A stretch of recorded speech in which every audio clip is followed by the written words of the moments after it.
In the 1950s, photographer Chen Zhonglie documented the feudalist Tibet of those time with his photography. The scenes in these old photographs would seem, by the standards of people today, to depict a very remote past. However, we all know this was no more than half a century ago. This was the cruel reality. The Tibet of those days was a feudal serfdom. Tibet's feudal system had been produced somewhere between the mid-9th to 13th centuries and lasted up until the 20th century.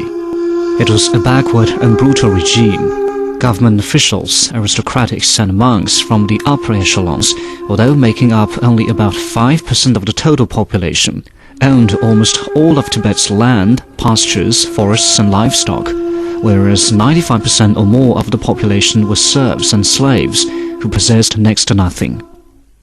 We can still find the old secular code in the archives of Tibet Autonomous Region. According to the laws of Old Tibet, Tibetan society was divided into 9 classes and 3 categories. Government officials, nobles, and top-ranking clergy were considered to have a superior class, legally worth their weight in gold, whereas the value of a single human life further down on a pecking order was only equal to that of a straw rope. These were human rights under the old system in Tibet. Tibetan serfs were divided into 3 levels: the Chapa, Tuichun, and the Langshen. Chapa serfs were given a piece of land to till by the feudal lords, but performed compulsory labor for the landowner as well as the Tibetan government. The Tuichun were basically small families with no land of their own.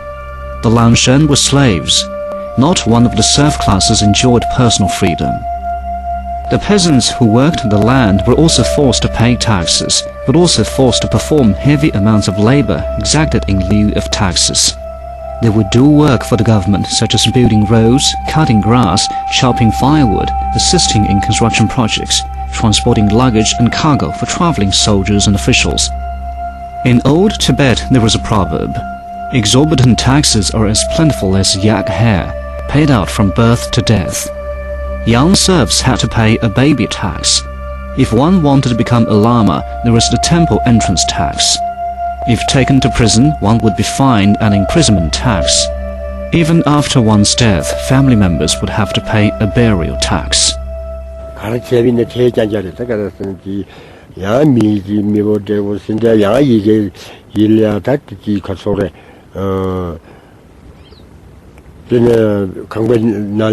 미지 부지 계비나 아니 디 민주국에 민주국이나 아니 기타 배산 주주의 장갑실이 아니 람상 아주날 부지 계속 디 부인 안전제지 인식에 야 본보야 지르샤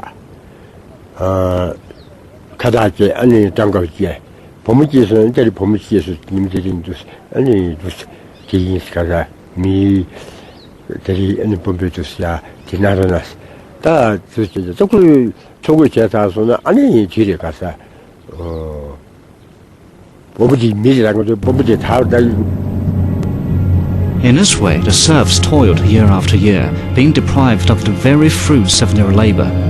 Many of the land-renting serfs could not even rely on the food grown on their land to make a living. Instead, they were forced to collect and sell yak chips. Still, others were forced to live on edible wild herbs for several months at a time. Under such oppression, all of the serfs were in debt, a debt which went back countless generations. Today, the majority of middle-aged Chinese still remember this feature film. The film follows the story of an ordinary Tibetan serf. Performer Wang Dui actually spent the first 17 years of his life as a Changba peasant, and then 8 years as a poverty-stricken lama. 是这个里头反映的就是有些东西当喇嘛呀，这个喂马呀、放马呀，都是基本上是我的生活。我也曾经这个半夜里起来喂马，因为那个时候小孩嘛爱睡觉，半夜里起来以后喂3只马嘛，有时候这个睡着了，工头喊了以后就睡没醒，他就下来打你。那就这个打骂的事情是平常的事儿。Xiangba is a level of peasant belonging to the lower serf class, Langshan. Langshan spent their entire lives working for a master.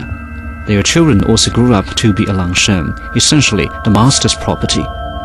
Masters were completely in their right to punish, abuse, sell, give away, imprison or even murder their servants as they saw fit. In the master's eyes, they were nothing more than talking beasts of burden. This is a contract of serf trading signed by a Nechon monastery. Overworked serfs were forced to flee and beg for food, and countless people died in the street. In cities and towns like Lhasa and Shikaza, old people, women and children begging for food could be seen everywhere. Before the liberation of Tibet, 4,000 to 5,000 of Lhasa's near 30,000 residents were beggars.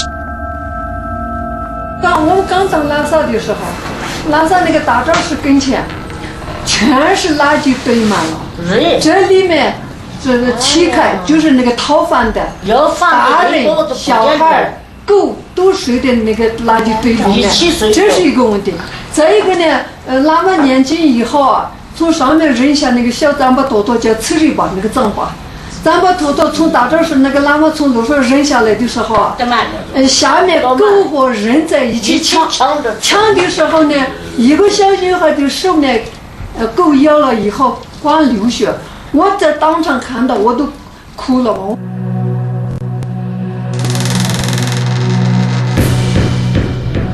In old Tibet, very barbaric and cruel punishments were still practiced, such as eye gouging, cutting off of the ears, hands and feet, and water torture.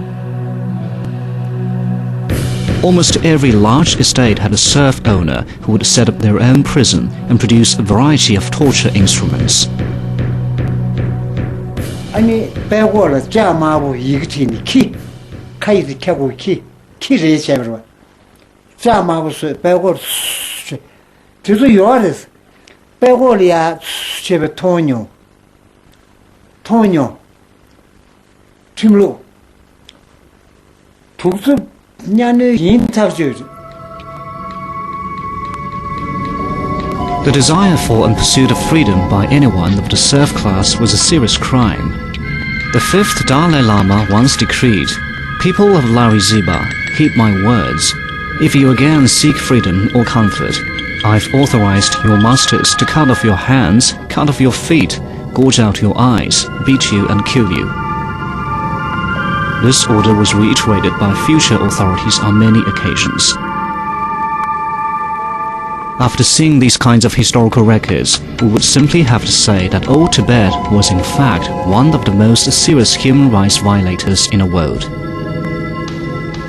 Some of the old aristocracy were aware of the severity of this social crisis. Tibetan government official Ngapor Ngapwan Jigme, when discussing this issue with friends, believes that had things gone on the way they were, it wouldn't have been long before all of the serfs died out, leaving the upper class unable to survive, and essentially wiping out the entire civilization. So it was a system that was a very poor system, very unfair, and what was unusual is that that continued until 1959, that system. It was probably the last example of that kind of a feudal society that existed anywhere until that time. We have to understand, sometimes there is a view, which one hears mainly in Europe and America, that Tibet in the time of the Dalai Lamas was a kind of paradise. This is complete nonsense, of course.